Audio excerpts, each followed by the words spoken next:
And next, I would like to talk about our organization. In order to get more people involved, I founded a nonprofit organization 3 years ago to offer free learning resources to a lot of schools in my county or in my country as well. All of the members of our organization are volunteers.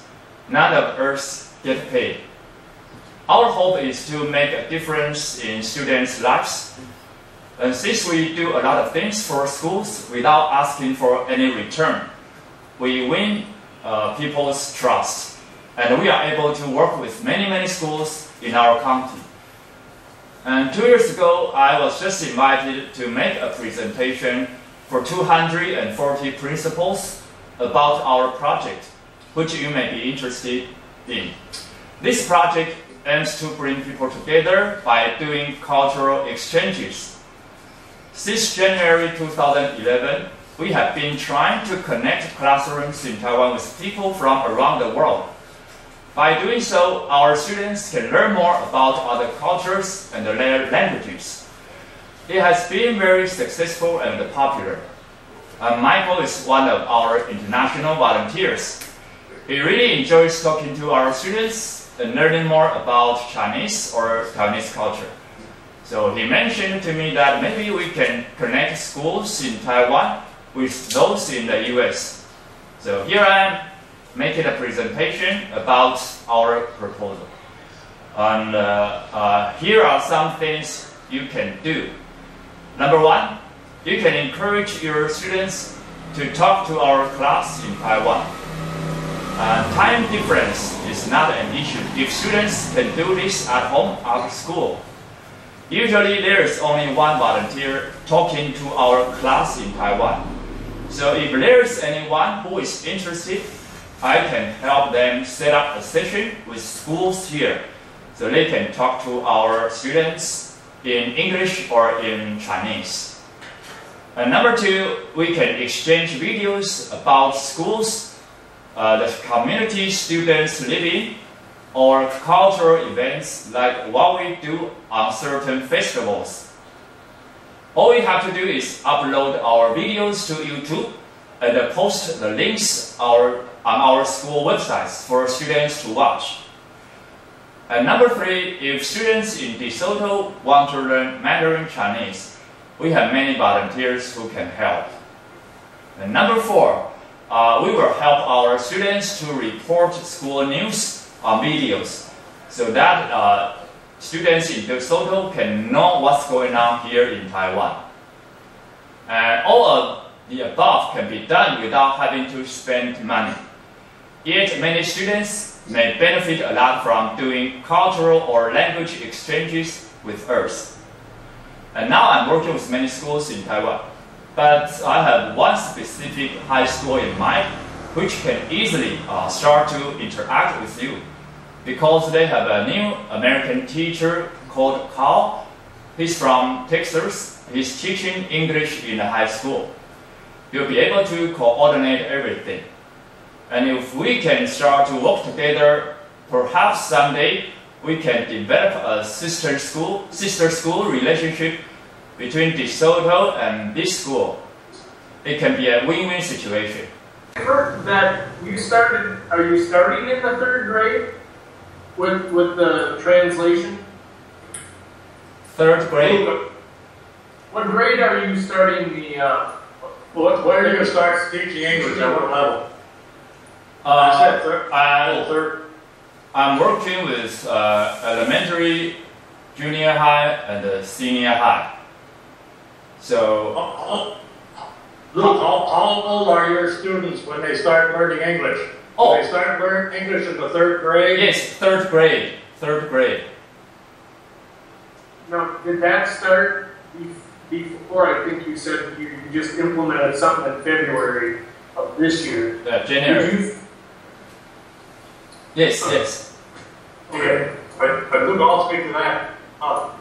They have, if I'm not mistaken, Luke, your educational system is nationalized.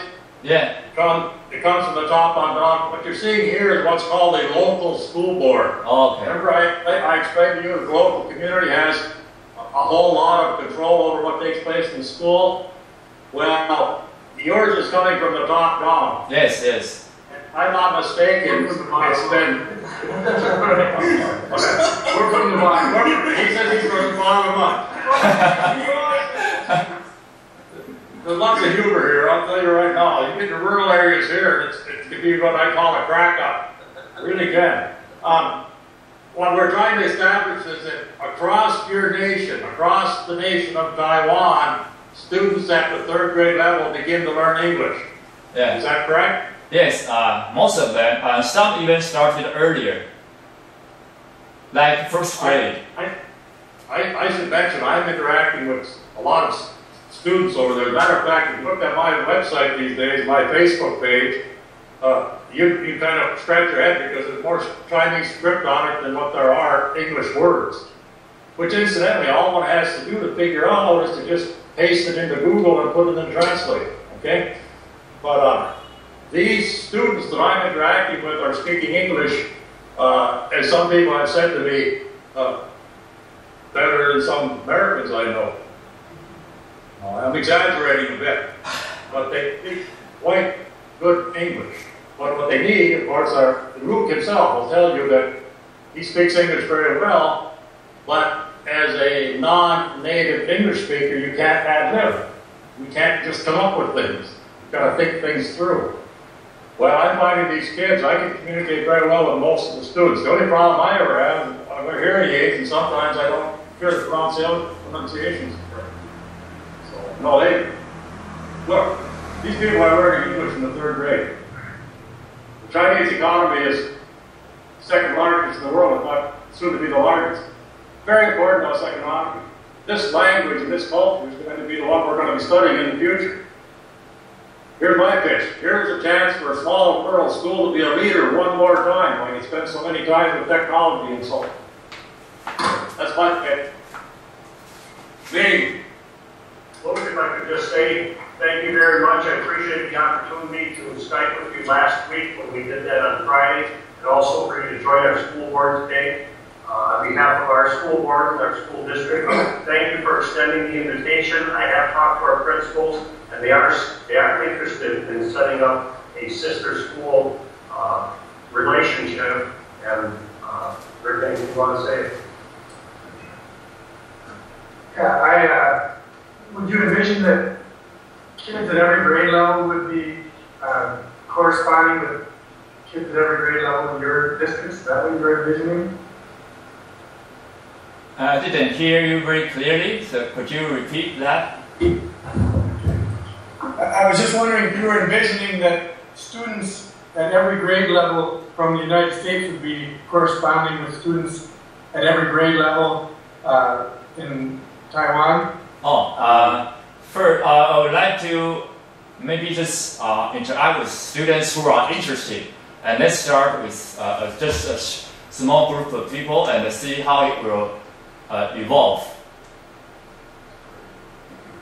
One thing that you mentioned earlier is a gentleman named Carl, got the last name Mike, but he's from Texas, and he's in Taiwan teaching now at this time. So at their high school, Carl may be able to help us out with this Skype with the class, or maybe a number of students, maybe even set up potentially a pen pal type of relationship. Mike? I have a session every Saturday night, and I speak as a resource to one of Luke's classes. And Carl came in at the last part and spoke with me. He's a 33-year-old American from Texas, Soto San Antonio, country boy, he tells me, married to a Taiwanese woman. He's been there 5 months. But he mentioned this pen pal thing. I hadn't thought about that. You don't even have to have a sister school relationship. If your son or daughter wants a pen pal and wants to Skype back and forth in the evening with some Chinese student, they can do so, or with Luke in his classes. Even if somebody just simply wants to talk. Kids get up there and they ask me questions. You know, where do you live? What sports? They all have athletics. What sports do you like? They have videos on their Chinese website right now of Soto football, Soto volleyball, pictures of the Ark over across the way, Marty Kirkhoff saying hello, Wayne saying hello, Robin saying ni hao with her son. There's just all kinds of possibilities. Dwayne or somebody would probably know, there's no technology for translation. Does Skype have that available where you can speak Chinese into whatever? Is there a program that translates it already? In audio? Yeah. Written easy. Written In audio is... Right, yeah. I understand there's smartphones that translate it. Well, there may be. This is what I use. And every day, I can take this little thing here, I put the earphones in, I type in, hello, my name is Mike. And then I press translate, and it comes down here what's called pinyin, which is using the US alphabet, or our alphabet, because Chinese, they don't have an alphabet per se, they do the pictograph. And then I press this little button, and it says, Ni hao, wo, shu, my kid. I feel love that. Well, these people don't know the difference, you do. But whatever the case, hello, I am Mike, what I was trying to say. So, I go out when I run my dog at night, and I make 2 or 3 sentences, and I practice as best I can. I write them down phonetically, then I practice with Luke and his students. And yeah, students laugh sometimes, but they're real good natured, and they always tell me I do really good. One of the things you'll find out about the culture there is that they won't say bad things to you. If you do better, whether you do good or not, nobody's going to tell you you're not doing well. They are just very, very easy to work with. Is that right, Luke? Yeah. Right. Anyway, $100.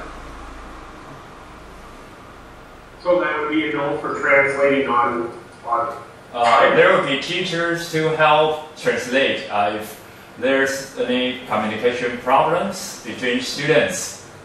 So I'll be there, or Carl will be there to help students. I'm not aware. I'm pretty technical. I mean, if there's something out there right now, what you're talking about is a little device that I can take over there if I go to Taiwan and I meet 2 year Taiwanese, I can say, my name is Michael, I'm from Wisconsin. I press the button, all comes to Taiwanese. Right.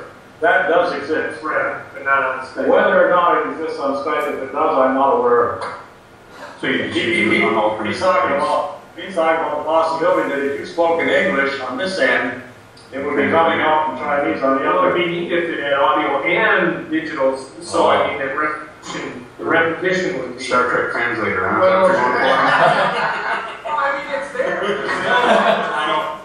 If you want to do, young man, you want to get a hold of Skype, you need to have $1 billion sitting in the back. Yeah, I'll come up with that one. Okay. That works. Yeah, exactly. The technology is there. Thank you one more time. Okay. Yeah. Thanks for having me. Thank you, Luke. Thank you, Luke. Thank you. Right. Disconnecting.